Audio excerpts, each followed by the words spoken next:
Final thoughts. Final thoughts. Pickle, the air is cooling off. Throw it to final thoughts. Autumn is on the way. It's fautumn. Frautumn, you mean? Frautumn, whatever.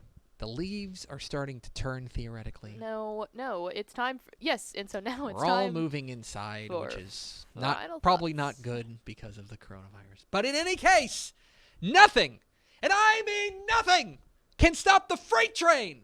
That is Final thoughts. free money! Free money! My college football picks against the spread after a resounding 3-0 performance last week. Let's No one cares. go! Not a single... No one. 3-0. No one. Literally no one. 5-1. Greg Tepper. 5-1 on the year.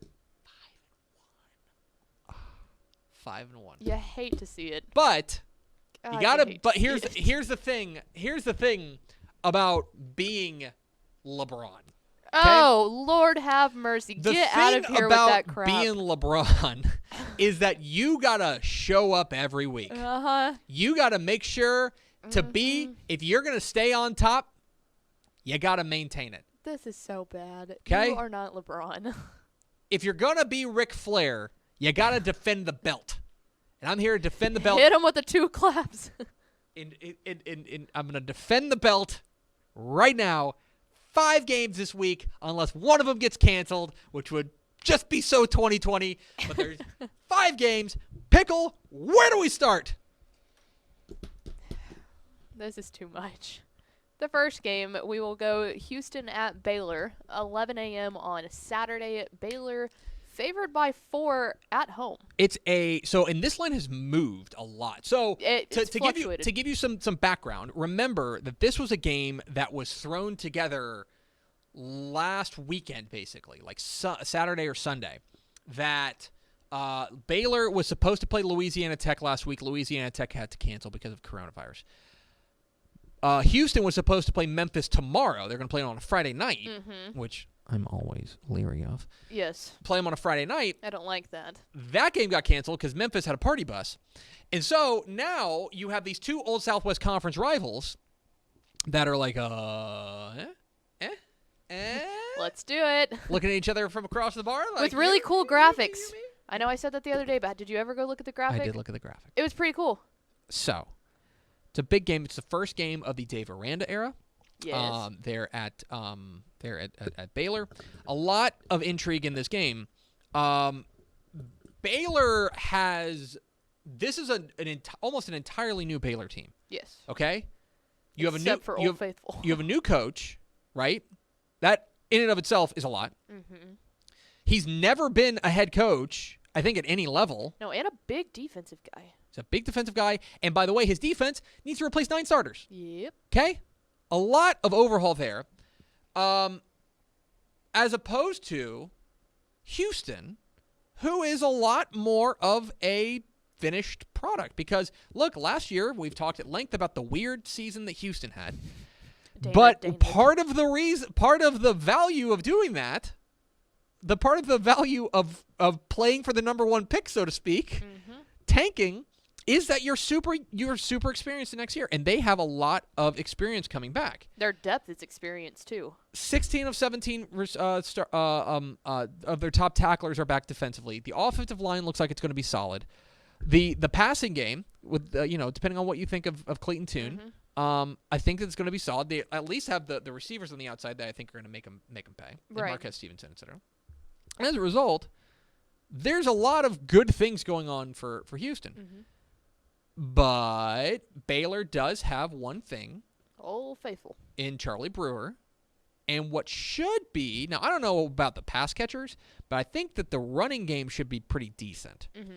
And Houston's defense last year was basura. As a result, I'm going to take Baylor to cover the 4. I don't feel great about it, and this is a real kind of weird first game. Both teams only have 6 days to prepare for one another. They've kind of figured out how to do it, but I think Baylor at home, it may be ugly, In fact, I'm going to predict it'll be kind of ugly. Oh yeah. I think both That these first teams, half is going to be it's going to be a gross. yikes. But I think that Baylor will be able to pull it all together and come away with a win. Give me something like Baylor by 7, something like I'm going to laugh if they win by a field goal. 35-27, something like that. Something along those lines. I'm going to go with that. I like Baylor by a touchdown. This would be a lot more complicated if it was like a 7-point spread, but Houston's got the juice right now, and so I'm going to go with Baylor -4. What is next, Pickle? Up next, a 2 p.m. matchup. It's SFA at UTSA on Saturday, and there is no line here. No, there's no line. Roadrunners. There's no line. But look, Stephen F. Austin is a team that is now taking on is a team that I believe that this is their second game of the year. Yes. And they are. Let me find. I had an article up and now it's gone. And hold on, this is going great. Okay, here's the big issue for me. Okay, the big question for me is, what do we make of the UTSA defense? Because last week, UTSA got torched. Absolutely torched. Torched by a backup quarterback. They got absolutely hammered defensively. And so UTSA's defense has got some work to do. I think that's fair to say. Oh, yeah. Right? I think that's absolutely fair to say. But there's three things about this game that the reason I'm taking UTSA. One, is they're at home. Yes. Helpful. Yeah, Alamo Dome. 2, I don't know that Stephen F. Austin can throw well enough to expose the UTSA defense in the secondary. I think that's a problem. Trey Self has been he's been okay. He was okay against UTEP, but I don't think he was great. No. They would need to have a big game from him passing. Furthermore, I think that the UTSA offense is going to run wild. Fast track against a Stephen F. Austin defense that seemed to wear down against UTEP in their opener. I like UTSA. I think UTSA wins this one, pulling away late. I think this game could be something like 24-17 heading into the fourth quarter. Yeah. And then it wouldn't be a surprise to see them like throw on 2 more scores in this game in like 41-17. And we're like, why were we even worrying about it? But then it was like, oh no, this game was super tight in the early right, going. and you should be able to. Defense should travel well. Like I know that trip, obviously over to El Paso was literally probably the longest trip that you could make in the state of Texas, college football wise. But that defense they have to be able to travel. They've better. got to be able to travel. So I'm gonna go, especially because I don't know how many games. I don't have their schedule. I don't know how many games they're playing at home this year. Anyway, I'm taking UTSA to beat Stephen F. Austin. What is next, Pickle? Up next, big rivalry over at Apogee Stadium. You'll have SMU heading over to North Texas to take them on at 5 o'clock p.m. SMU favored by 14 on the road. Is it a big rivalry? For UNT fans, it is, yes. SMU looks at us like, eh. But for UNT fans, it is a very massive game that we enjoy. A lot of this game comes down to what you make of SMU against Texas State. Okay? What you make of it. Because do you chalk that up to Texas State being better than we thought? Yeah. Do you chalk that up to SMU not being as good as we thought? First game of the season. Do you chalk that up to first game rust? Do you chalk it up to being on the road? What do you chalk it up to? Right? That's a big question in this game. I do think that Shane Buechele against the North Texas secondary is going to be a problem for North Texas. That is an advantage. I think that is an advantage. I think that I think the offense is gonna hum. The other side of it, though, I think North Texas is going to be able to score. I think this game could be shootouty. Yep. I think this game could be pointsy. And I think North Texas keeps it within 2 touchdowns. I'm going to take North Texas plus 14. I think they keep it within 2 touchdowns. I think SMU wins. Yeah. I think SMU wins, but I think it's something like 140-130. I'm super Like- interested to see what Jason Bean does this Yes. time. Like another Yes. measuring stick. We keep saying that, but we're finally getting into those games where you're going to have a lot better of an idea of, was that just a first Yes. game thing? Was it just Houston Baptist, or, Big matchup for me. I want to see what the North Texas offensive line looks like against the SMU defensive line, because these are two units we had our eye on coming into it. North Texas' offensive line, we were like, okay, are they going to be able to hold together? I thought they looked pretty good in their opener. which is not something that they usually look. Right. They looked pretty good in their opener. Going up against an SMU defensive front that we had really high hopes for and did not look great in their opener. So you've kind of got these two things, kind of what is more of the case. It's interesting too because they both had last week off, so Yes. they kind of had the extra week to figure out what did and didn't work in week 1. I think this is pointsy. I think this is high scoring. I think this is fun. I think it is closer than 14 points. I'm going to take North Texas plus 14 in this game. What is next, Pickle? Up next at 6:30, Texas State taking on Louisiana Monroe on Did you Saturday. put T-State? Yeah, it wasn't gonna fit. Do TXST. It's okay. You don't have to fix it. You can read the thing. Well, they're favored by 5.5. Yes, they are. Texas State looking to break into the win column. These are two teams that are combined 0-3. If you missed Louisiana Monroe, Louisiana Monroe lost to Army last week. They got drilled by Army last week, 37-7. But there ain't nothing wrong with that because support the troops. Yes. Go troops. So Louisiana Monroe got drilled. And this is the first time that they are going to face, I think, it's the first time they're going to face a non-triple option offense. And say what you want about Texas State, but like that offense ain't been a problem. Offense, first two games, I thought has looked pretty good. And I know that they are 0-2, but I think the offense, we don't know what the status of Brady McBride is going to be for this game. I haven't heard anything. No, I have not either. I don't know if he's still being quarantined or whatever, but either way, it feels like they're going to be okay. Right. The question is going to be on the Texas State defense, which has worn down. It wore down against SMU, I would say.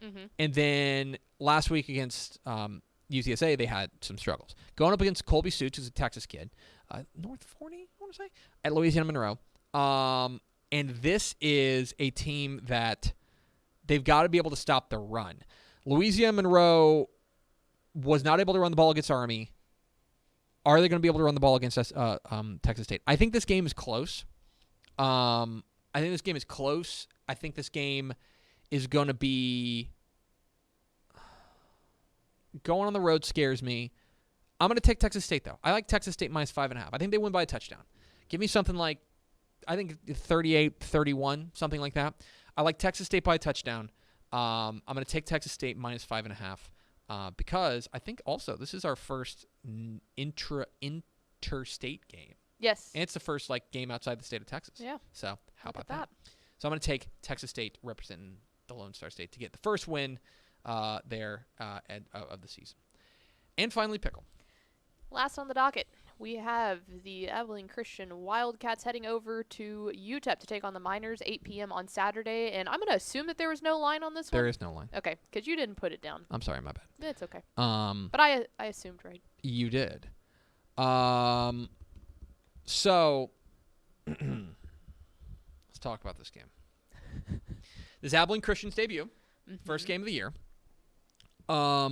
Abilene Christian is a team that we think is going to be pretty decent.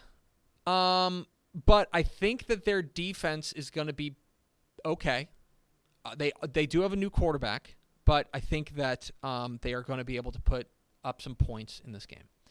UTEP beat Stephen F. Austin in the opener, and then they went and they got absolutely just taken to Clobber Town by Texas. This game comes down to the Abilene Christian front against the UTEP front. Can the UTEP front hold up? Can they give Gavin Hardison time to throw? Can they give Deion Hankins time to run, or holes to run through? If this weren't Abilene Christian's first game of the year, I would take the Wildcats. But I'm going to go with the team that I think because they've got 2 games under their belt, yes, one of them was a blowout loss, but because they've got that experience, I'm going to take UTEP in this game. They're also the FBS team at home. They should win this game. But there's a couple there. I'm not sold on this game. I'm not sold on UTEP winning this game, but I do think they win this game. I think it's close. I think it's similar to what you saw against Stephen F. Austin, something like 24-21. I think it's close. I think it's a nail-biter. Say, Monday Morning Fallout, talk about a team to worry about if they don't pull that one out. I do think UTEP wins. I think it's close. I think they move to 2-1 on the year and get that victory. So I'm going to take UTEP. So those are my free money picks. I'm going to take Baylor -4 at home against Houston. I'm going to take UTSA at home against Stephen F. Austin. I'm going to take North Texas +14 at home against SMU. I like Texas State -5.5 at Louisiana Monroe, and I like UTEP at home against Abilene Christian. And there is free money.